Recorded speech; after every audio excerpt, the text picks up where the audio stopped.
God, it's time. It's time. That was beautiful. Thank you. Do you want to try the Wicked note?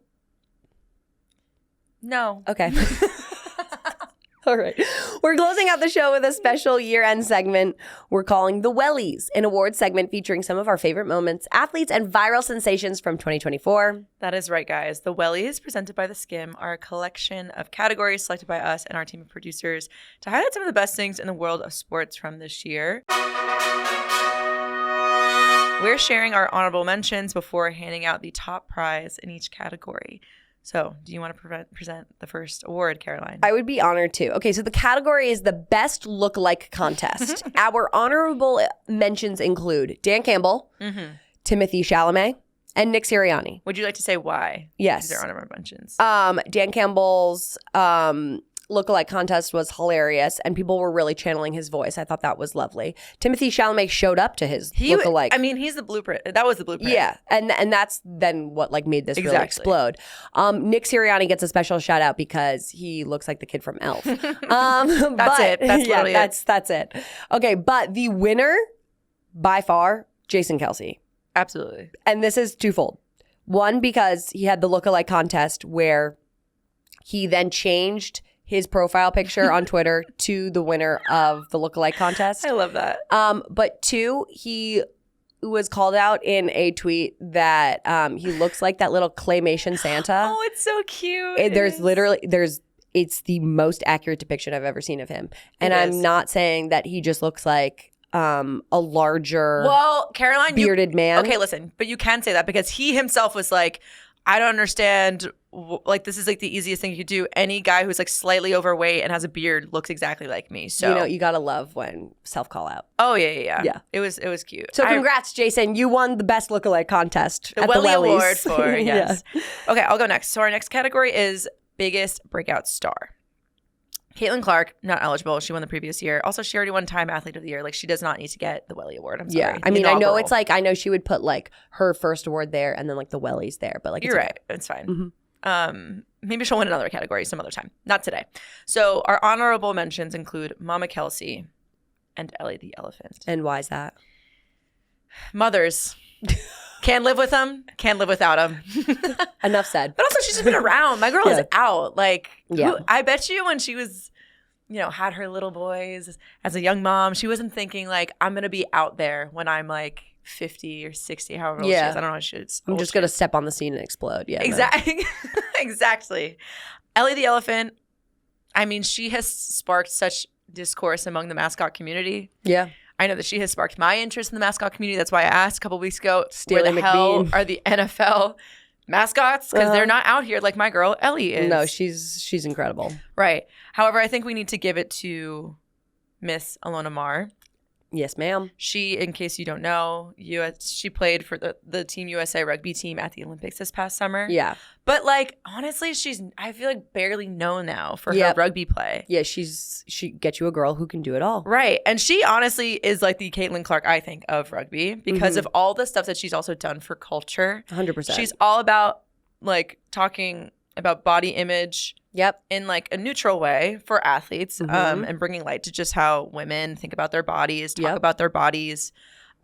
She also slayed on Dancing with the Stars. Yeah, she was so good. She was so good. She was actually out there with Lil Clark Kent, Steven Nedorosik, who we talked about in our earliest episodes of Well Played. If you've been listening for that long, thank you for sticking around. I don't know, just overall certified bad bitch. That's it. Yeah, and she's funny. She's also hilarious. Yeah. And she is actually aspirational for us because she is somebody who does social media so well. Yeah. She is constantly out there. Maybe she can teach us her ways. I know. Alona, excuse me. Come on our show. Yeah. Teach us. Teach the girl some things. Please. All right, next category. Best celebration, touchdown or otherwise. Now, here's the thing. Both honorable mentions are our man of the hour, Cameron Bynum. And that is because it was the white chick celebration, which was so impressive. The ray gun celebration, so impressive. The man is gifted. He not only is an athletic freak on the football field, but he clearly has a gift for dance moves and memorizing full-blown dance routines. So really really honored that he has shared his gift Right. with us this year. But the winner is also Cameron Bynum. Right. For his Parent Trap recreation of the handshake. It was chef's kiss. It was in London. It was so perfect. I think. God, I forgot it was in London. Yeah, the internet absolutely exploded. That's when I feel like he got a lot of attention for the interception celebrations. So congrats, Cameron. You won a Wellie. I know it's probably your favorite accomplishment thus far in life. I know. I mean, I can only imagine what dances will bring us. Yeah. Next 3 weeks and the next season. I know. I'm so excited. Okay, our next category is most memorable event. Yes. So actually, for the honorable mentions, we have Women's March Madness. Yes. Obviously exploded. Mm-hmm. Women's basketball, obviously like women's college basketball, but also I think led to the explosion of the WNBA because Caitlin Clark was her rookie year. She entered the league. And it came from, that moment. Yeah. But our other honorable mention, I don't feel like I can say it. I think... Take the floor. It was when Michigan planted the flag at OSU, and it was rightfully so. All the sports moments that happened in 2024. And then everyone was really upset about it, and it was like, oh, okay, gosh, I forgot. Michigan's the first team to ever plant a flag at midfield. Gosh, she hasn't stopped thinking about it. It's been weeks. It literally occupies every inch of my brain. Mm-hmm. Anyways, go ahead. It didn't win, though. No, it didn't. No. But it needed an honorable mention. We obviously have to talk about, drumroll please, the Paris Olympics. Yeah. I mean, it's crazy to think that was this year. I know. A lifetime has passed since. Mm-hmm. And that was before you were on the show. I know. So actually tell us a little bit about why that's the most memorable event for you. Well, it's like, how could it not be? We got to see so many stars. Like, it was the Jordan Childs of the moment. Oh my God, yeah. Yep. We had Simone coming back and like absolutely crushing every routine she was in. We had Reagan. We had Steven, Lil Clark Kent. It was just like, we had Alana Mar. Mm-hmm. Like, it was just like, we had so many stars and we got to know so many new athletes and personalities. That's so true. Also, monoculture. It was all anybody could talk about for like 2 weeks. Yeah, and it's just such a beautiful time. It really makes everyone just unite, come together. Yeah. Proud to be an American. Oh my God, guys, I'm actually good at karaoke. My voice is raspy. Stop laughing. It's not funny. I'm so happy you sang and I didn't this week. God. Okay, our next category is our favorite barely sports moment. Mm-hmm. Would you like to explain what a barely sports moment is? I mean, it's kind of like the story I told earlier about Joe Burrow and his secret girlfriend. I shouldn't be saying that so matter-of-factly, but I'm gonna. It's like a sports. It's a story that touches sports, but just barely. And that's kind of why I'm here. But it falls in. It falls into the category. It does. And that's not just why you're here. You're here for so much more than that. Okay. Honorable mentions go to U.S. Open, Travis and Taylor. Obviously, they were at a sporting event, but it wasn't about that. It was just about them having a grand old time. Another great honorable mention, Sabrina Carpenter jerseys, where she would wear the jersey and the team would lose. Yeah. That was an amazing story. I loved that one. Yeah, no, she's got some powers there. And then the winner, though, courtesy of the Boston Bruins, Brianna Chicken Fry. Totally. Defending their Boston girl. And I just thought it was great TikTok. I love Well, a good listen, TikTok. We'll maybe touch on this a little bit later, if that gives you any clue into our next round. But the way that you crafted that story, Caroline, was perfect for social. It was our video that went the most viral. Thank you. What can I say? If you haven't seen it, go to the Skims Instagram to check it out. Because you were so invested in that story. Yeah, and that just goes to show how, impactful. I really went investigative reporter. You did. It was bad. Maybe a little embarrassing. Well, we're going to close out the Wellies in this episode presented by the Skim with a special category, and this one is called Co-Host MVP Moment. And it features each of our favorite moments from our co-hosts on the show. I shall go first. Let me pull up my phone for this one, because Caroline and I kept these secret from each other. Yeah. Okay. So my honorable mentions include Napkin Gate. I didn't want it to win because it didn't happen here. Like, I wasn't on the scene for it. That's fair. But you shared that story. Basically, guys, Caroline was being recorded for her real job live on air for probably millions to see. And it was a windy one. at the stadium that day. To say the least.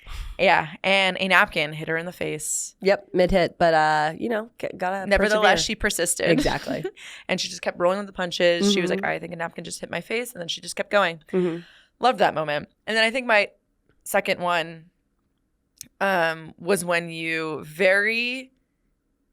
in a very relaxed manner, supported me when I got a bloody nose on air with I literally forgot that happened. Megan Gailey. It was just like remarkable because I was like secretly freaking out, and then I look at you and you're just like, we have to take a pause for a second because Blake has a bloody nose. And then you're just like so relaxed about it. You weren't like, oh my God, like what's happening? And that just goes to show how cool, calm, and collected you are. Both of those instances, actually, the napkin gate and supporting me through my bloody nose. I must be like an incredible actress because I'm not cool, calm, or collected. So glad to know that I come off that way. Guys, you can also watch that on our YouTube. Like that moment does exist on the internet. It does. But I think just a collection of moments actually, which serves as the winner for my co-host MVP moment, is just the fact that I have been able to get you to sing 3 times on this podcast, Morgan Wallen, and then 2 Taylor Swift songs.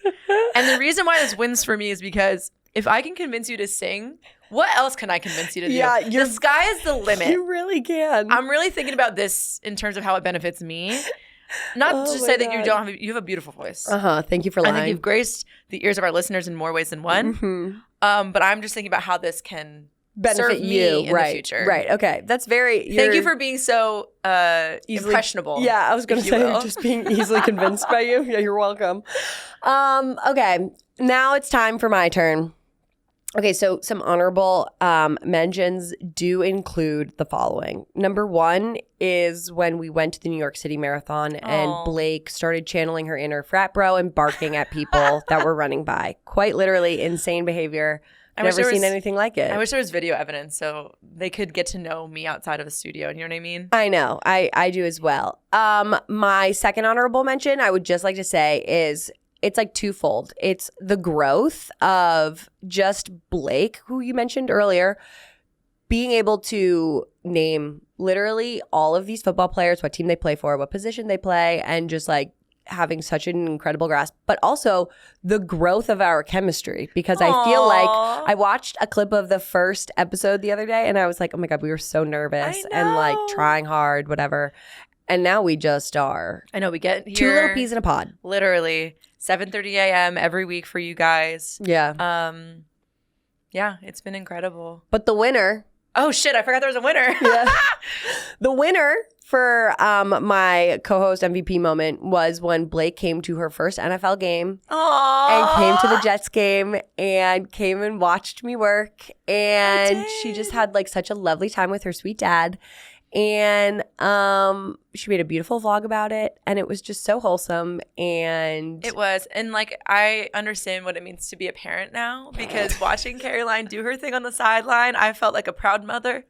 We're truly just like the diapers. We're fangirling over each other right now. But yeah, no, it's been a lovely year, guys. It's only okay, but I was counting our episodes, and we have only recorded for I think 11 episodes together. That's like actually crazy. I know. I feel like I've known you for years. I agree. Yeah.